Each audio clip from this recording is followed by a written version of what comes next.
why we need new realities. I'm very, very excited. Please, the stage is yours. Guys, give him a big round of applause again. Thank you. I have to say I'm really glad that I didn't miss out on that sort of audio-visual display that everybody else got just because I was up here earlier, because that is truly spectacular. I feel like I've entered like an NBA game at the beginning where everybody runs onto the floor. Yeah, so my name's Kirk. I work at an advertising agency based in Amsterdam called Wieden and Kennedy. We're sort of a mini global network of offices, and we're the largest independent advertising agency in the world, headquartered in Portland, Oregon. And I'm going to talk a little bit today about this topic of why we need new realities, and that needs a little bit of explanation, probably. This talk has sort of two tracks, two different things that you can take away from it. One is sort of our definition at Wieden and Kennedy of why we need new realities and why we've entered the space of sort of emerging technology and experiences. But my hope is that I've sort of created this presentation in a way that you can take something away from it as well, that it's not just about our own personal experience, it's about everybody in this room sort of defining what their new realities are. Maybe it's a shorthand for innovation here, but because we're focused on sort of immersive computing and experiential, we've decided to call our sort of emerging tech and innovation arm within Wieden and Kennedy the Department of New Realities. So today I'm going to talk a little bit about why we think an advertising agency should invest in emerging technology. And again, I think this has sort of a broader meaning, so you could insert something else there instead of advertising agency. I think what I'm going to present on is very marketing focused, but it has sort of broader reach than just advertising.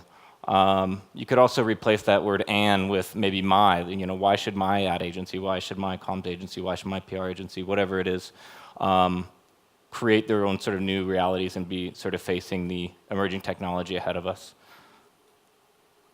And then I'm going to go into a bit of just sort of tangible examples, because I think that's kind of the more fun. I mean, I really love when we get sort of specific on these topics and talk about, actually what we've done, hands-on, what we've learned. I think there's, especially in this space, there's a lot of talk of theory. So I'm going to try to bring some of our more sort of practical and tangible sort of examples to the table and just use those as sort of fodder to talk about. And then building off those, I'm going to go into some things that we've learned along the way. These will be specific to the sort of project examples, but I'm hoping that everybody feels like they can take some of those lessons away for themselves today.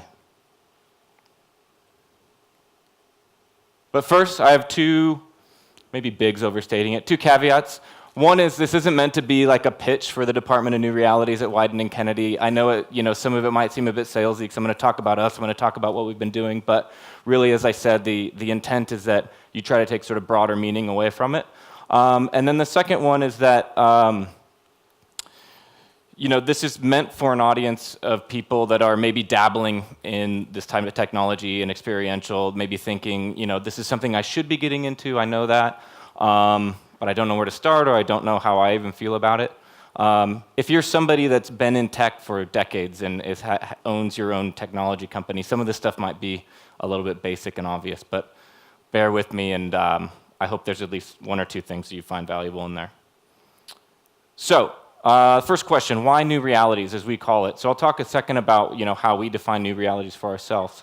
For us, new realities means using sort of tech-driven concepts to create experiences for consumers. Coming from an advertising agency as our sort of core DNA, a lot of what we do is thinking about brands, thinking first about sort of consumers. We're working on some sort of brand-oriented things. We're also working on our own IP, which actually even makes us work a little bit harder even to understand that final user experience. So for us, combining technology with experiential, with context, with human behavior, with culture, we think is a valuable tool for creating sort of branding experiences, for creating consumer experiences that haven't been possible before. I keep wanting to go to my laptop, but I've got this thing. So I'm going to talk a little bit about what drove us into this space, and it wasn't one thing, as you can probably imagine. It was sort of a sort of convergence of signals and factors that we've observed. So some of these will be a bit obvious, but it's really all these things coming together that we, as a group, thought, you know what, we can't continue to look at this space. We need to dive into it and figure out what it means for us. So the first one is media fragmentation. I think a couple people have touched on this today, and I think everybody's very aware of it. With the advent of the internet came media democratization, which is great and challenging for marketers at the same time, which put more gas on the fire of the attention economy, which has spawned sort of the fame economy, which is fueled by all these sort of social media outlets. And what this all adds up to is a market environment that used to be dominated by a few major players. And for marketers, it was much easier to sort of aggregate people's experiences. And that's a much easier way to sort of create consumer culture. But all of these other factors have fragmented that. People's attention is spread across a lot of different channels. There's so much going on. It's a sort of continuous fire hose of information coming at us that it becomes a lot harder to reach people in sort of meaningful ways. The new economy, this is a pretty broad-reaching one, but we've observed very successful companies out there, some in the room today, that are looking at new business models, and those take all different sort of shapes. And I think in one sense we're inspired to create our own business model from those companies, but also looking at the consistent factors that have made them great. And we think it's the companies that have really shrunk that distance between sort of brand and product or service or company, because more and more there is such a direct relationship between the two, and you can't really separate them. Consumers don't separate them. If you're not thinking about how every touch point is an experience for your brand, then you're probably going to lose out in the long term. Ad blockers, a very specific one, but an interesting sort of thing to be aware of. So, I was just looking at this, kind of researching for this talk, and ad blockers are, especially in developed markets, are up around 25-30% penetration, which is quite high, and it's even rising. In one sense, this is a sort of reality we have to deal with. The technology is becoming better. It's becoming more sort of consumer available. But also, for us, it was sort of a signal of we think that people don't actually totally hate advertising all the time. Sometimes when it's done well, people like it. And we try to focus on doing it well, obviously. But this was more of a signal to us that it's sort of a race to the bottom for the advertising industry, and there's all these sort of people going for the lowest common denominator. And we love that, because it means that there's sort of a market opportunity, and that's something we're trying to exploit a bit. Culture forecasting, this is sort of broad, but as a company that values sort of culture, tapping into it, influencing it, trying to get sort of lightning in a bottle, we see experiential and tech marrying in a way that's going to be used more.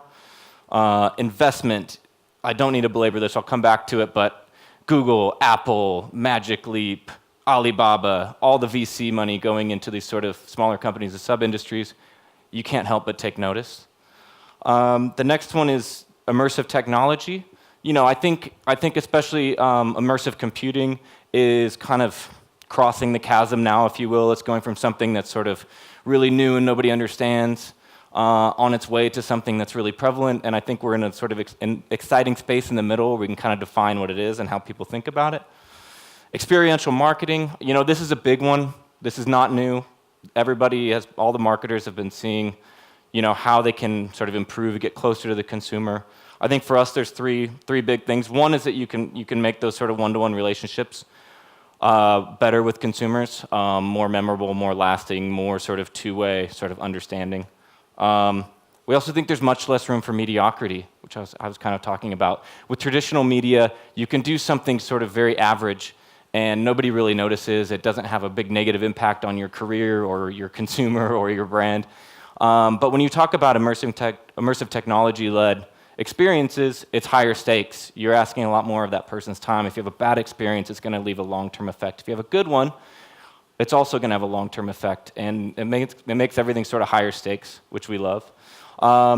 And the third one, and I think Jessica touched on this a little bit, is brand purpose being so important. We really believe that the best way to prove brand purpose as a brand is to do things and not just say things. And experiential is a great example of a company sort of putting their money where their mouth is and sort of doing things for their consumers.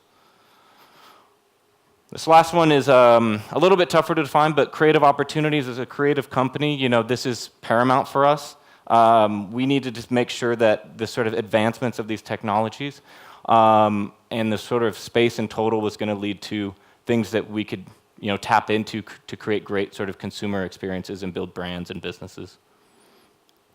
So all of this sort of converged to create the Department of New Realities, which we created this sort of like spinning coin, which doesn't make a lot of sense here, but served for my little circle chart.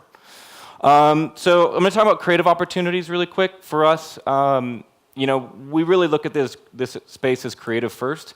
I think there's many spectrums when we talk about all of this, but one of the spectrums is sort of, as we see it, sort of enterprise and services-driven products, and the other side being sort of really experiential and sort of human and creativity-driven. We're over here. There's plenty of sort of space for everybody all along the spectrum, I think. But for us, as we sort of analyze what we're best at, what gets us excited about it, we're over here in sort of human-driven narratives, storytelling, sort of emotionally-driven technology experiences. I'm going to talk about investment for another second, because this is a big one. It's a little bit dry, so I tried to spice it up with Super Mario. I've left out some of the details on this bar chart, because I don't want to get into a debate as to how big this market's going to be and when. But I think everybody agrees that the curvature is going to be there. And this is just an example of platform revenue on AR and VR. For those interested, the sort of biggest platforms being predicted right now are mobile-based AR, wearable sort of smart glasses, and then premium sort of standalone VR and mobile standalone VR. And the biggest industries on this chart are e-commerce, games, ad spend, enterprise, and location-based AR entertainment. And when I mentioned all the big players in Silicon Valley before, when we see all of them invest, it starts out as a sort of speculative investment strategy. They're all thinking, is this where the market's going? I can't be behind. And then eventually they all invest so much that it moves from sort of a speculative investment strategy to a sort of self-fulfilling prophecy, because they've all invested so much that, of course, this is where the market's going. So to us, that seems pretty obvious as we look at it now, and probably to everybody here. This is just one more chart on the finances. When we think specifically about Wieden+Kennedy as an advertising agency in our sort of core business, we're seeing tremendous growth opportunity in augmented reality, specifically for ad spend. Again, for those of you interested, I think this is going to affect every marketer, but right now the biggest sort of industries affected are retail, automotive, entertainment, and CPG. So all these things together has created our Wieden+Kennedy Department of New Realities. This is just a slide. That's our sort of office space within Wieden+Kennedy Amsterdam. This is just a slide to say, sometimes when people create divisions within companies, especially when we talk about innovation, I think it's a very common thing to say, you know what, we need to be more innovative as a company. Let's get some smart sort of creatives and technologists together, and they'll go figure it out. And I think there's some value in that, and that's kind of what we're doing. But also, it's important to remember how you're sort of feeding that back into the organization. If you're just a siloed off skunk works just working on whatever, and it doesn't make the organization better, then what's the point? So this is just sort of a little mission statement for us that we talk about how we are trying to usher in these new realities to the agency, because they're going to be just realities soon. So we're trying to sort of tame them and stoke them simultaneously. So now I'm going to go quickly into some projects we made and some of the lessons we've learned sort of along the way. Hopefully this will be a bit more interesting. So Bitmap Banshees is something that we created ourselves in-house. It's our own IP that is ready for sort of franchising opportunities at events. It's a VR-based game where you actually sit on a stationary bicycle and you ride through this sort of future dystopian version of Amsterdam and the canals, because that's where we live. And you're being sort of chased by these sort of zombie-like ghosts. And you can sort of steer around them with the bike. You have a classic Dutch bell to sort of jump over them. I'll play this video really fast, just to give you a sense of what it is.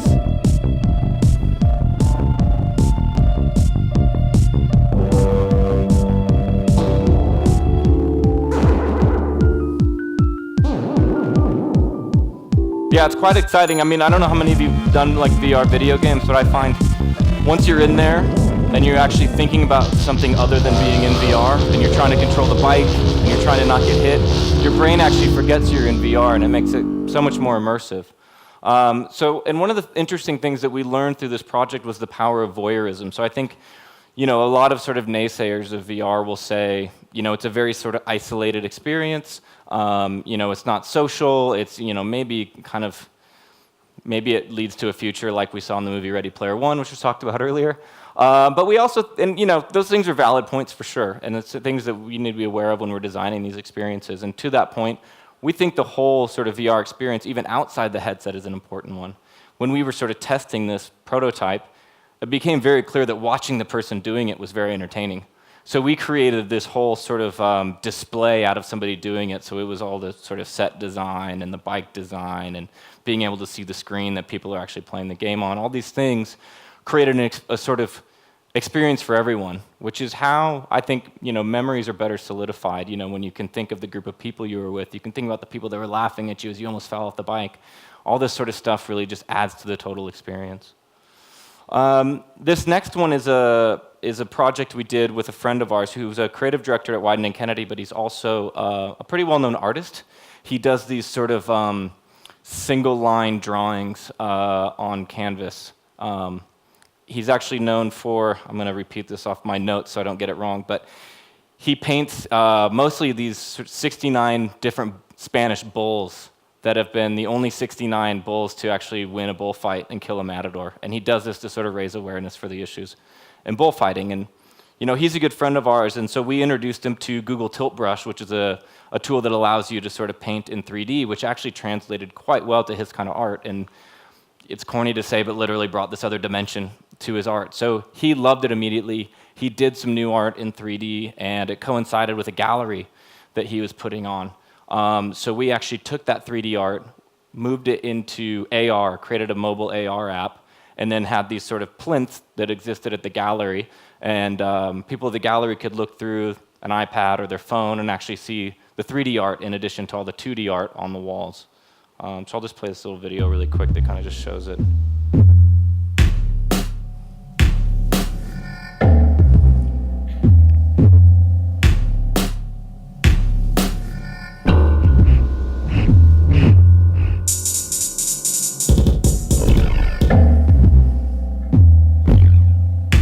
Yeah, it was really fun, and kind of like I was saying with the last example, it brought people together around it. People kind of look through the iPad together. They talk about it. These are still very new technologies for most people, so there's a real novelty factor. And so we sort of tapped into that and had a really good success. And then building on that, one of the big lessons we took out from this is to really think transmedia.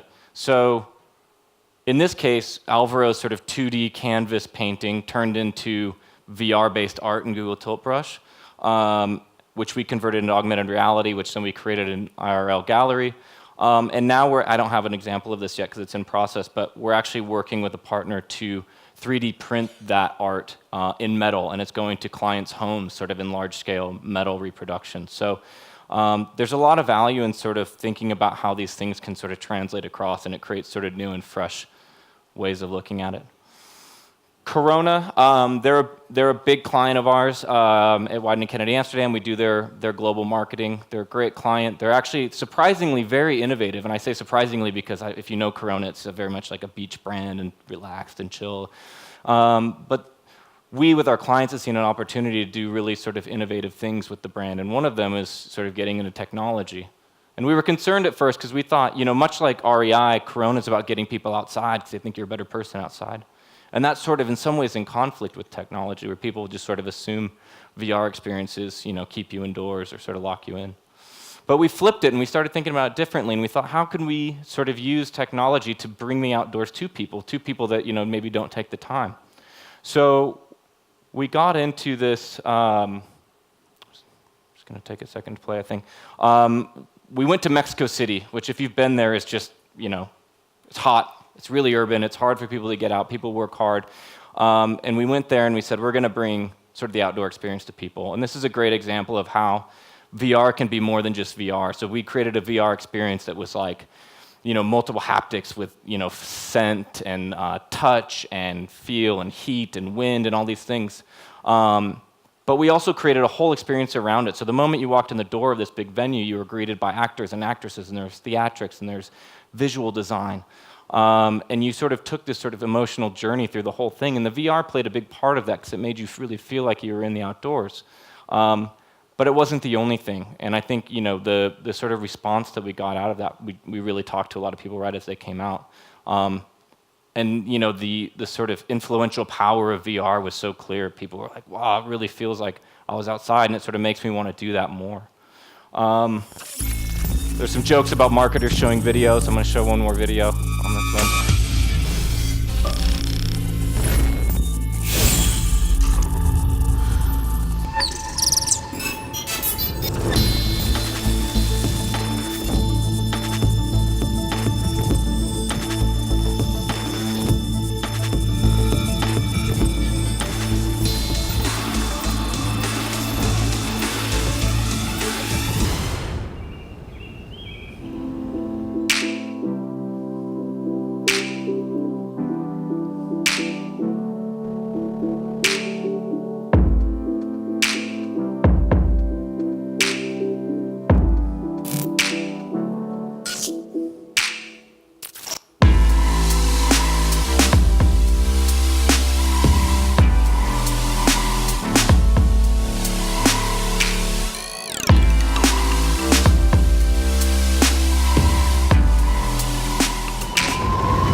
So a few different lessons we got from that project.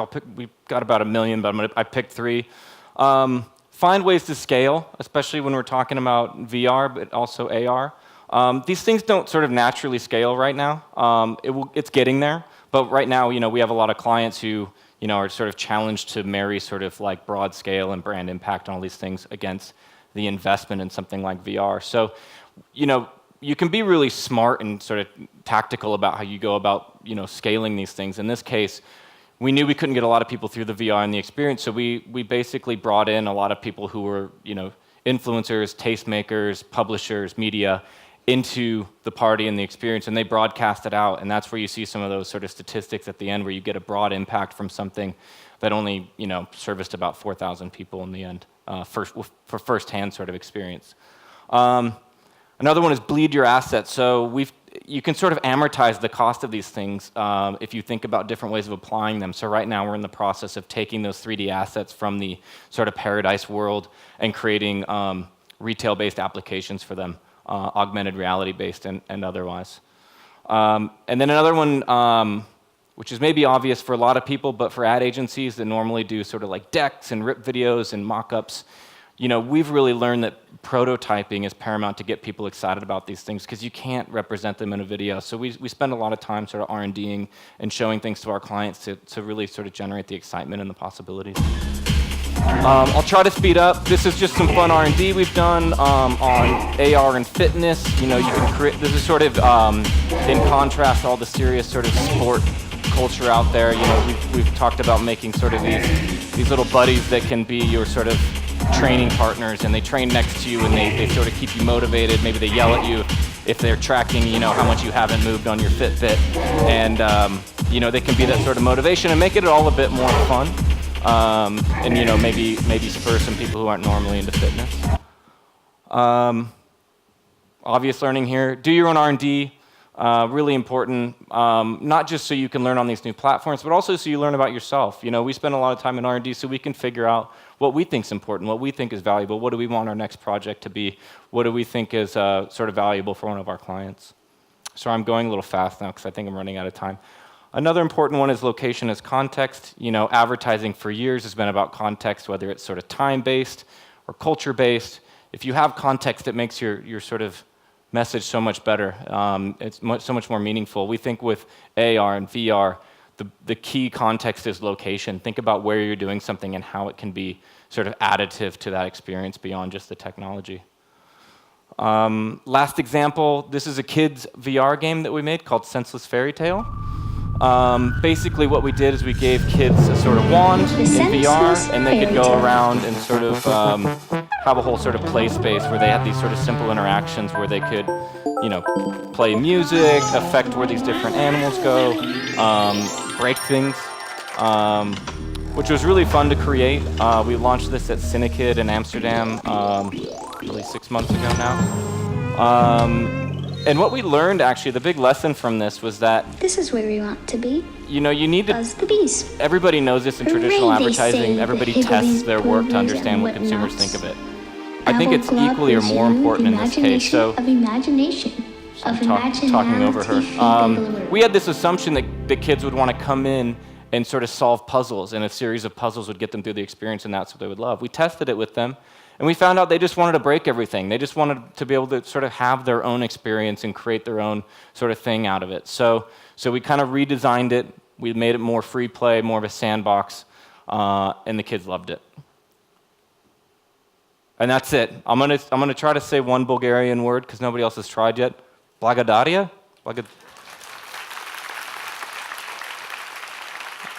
And yeah, I'm around today and tomorrow, so if anybody wants to chat, I'd love to. Thank you.